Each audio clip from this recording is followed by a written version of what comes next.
খিচুড়ি তো আমরা জীবনে অনেকভাবে রান্না করে খেয়েছি। একবার ভিন্ন স্টাইলে ভিন্ন স্বাদে বাসায় খিচুড়ি রান্না করে দেখুন ভাই, বিশ্বাস করেন এত মজা হয় আপনি বাসায় ট্রাই না করলে বুঝতে পারবেন না।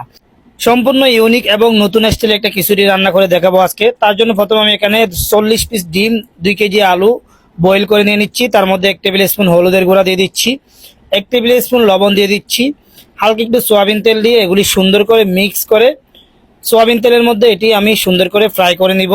একেবারে কড়া ফ্রাই করতে হবে, লাল লাল করে ফ্রাই করে আমি এগুলি সুন্দর করে উঠিয়ে নিচ্ছি। দেখেন এরকম করে আপনারা ফ্রাই করে রেখে দিবেন। এখন আমি সেম তেলের মধ্যে দিয়ে দিচ্ছি শুকনো আস্ত মরিচ, এরপরে 1/2 কেজি পরিমাণ পেঁয়াজ, দেশি পেঁয়াজ, কিছু রসুনের কোয়া আর কিছু কাঁচা মরিচ, 2 টেবিল স্পুন মতো দিয়ে দিচ্ছি আস্ত জিরা, রেগুলার কিছু গরম মশলা, দারচিনি, এলাচি, তেজপাতা, আর কিছু না। এখন আমি পেঁয়াজটা সুন্দর করে ফ্রাই করে নিব। পেঁয়াজটা যখন ফ্রাই হয়ে যাবে এখানে আমি আদা রসুন পেস্ট দিয়ে দিচ্ছি 250 গ্রাম মতো। আদা রসুনটা আমি এখানে সমান সমান পেস্ট করছি। এখন 5 মিনিট সুন্দর করে এখানে ফ্রাই করে নিব তেলের মধ্যে, যেন আদা রসুনের কাঁচা গন্ধটা চলে যায়। যখন কাঁচা গন্ধ চলে যাবে এখানে আমি 1/2 লিটার পরিমাণ পানি দিয়ে দিচ্ছি। পানিটা দেওয়ার পরে আমি এখানে ইনগ্রিডিয়েন্টসগুলি দিয়ে দিব। 2 টেবিল স্পুন উঁচা উঁচা হলুদের গুঁড়া দিয়ে দিচ্ছি, কিছুটিতে একটু হলুদের গুঁড়া বেশি দিবেন। এখন দিয়ে দিচ্ছি আমি জিরার গুঁড়া। আমি জিরার গুঁড়া ইউজ করছি এখানে 4 টেবিল স্পুন মতো। ধনিয়ার গুঁড়া ইউজ করছি 3 টেবিল স্পুন মতো। গুঁড়ামরিচ দিব 2 টেবিল স্পুন। গুঁড়ামরিচটা আপনারা একটু কমিয়ে দিবেন, তাহলে খিচুড়ির কালারটা পারফেক্ট আসবে, সুন্দর আসবে। এখন দিয়ে দিচ্ছি 1 টেবিল স্পুন মিক্স গরম মশলা, স্বাদ মতো লবণ। আমি যে কোনো খাবারে একটু লবণ প্রথমে কমিয়ে রাখি, পরে লাগলে আবার দেওয়া যায়। এরপরে 1 টেবিল স্পুন চিনি দিয়ে এই মশলাটা সুন্দর করে কষায় নিব মিনিমাম 7 থেকে 8 মিনিট। 7 থেকে 8 মিনিট আপনি মশলাটা ভালোভাবে কষায় নেবেন। এরপরে মশলা থেকে যখন আপনার তেল ছেড়ে দিবে আমি এখানে 7 কেজি চাল দিয়ে দিচ্ছি, পোলার চাল।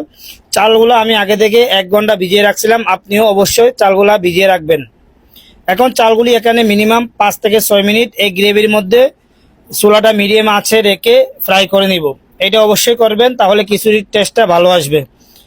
আমার যখন ফ্রাই করা শেষ হয়ে যাবে আমি 1 কেজি চালের জন্য 1.5 কেজি করে পানি আমি এখানে দিয়ে দিচ্ছি।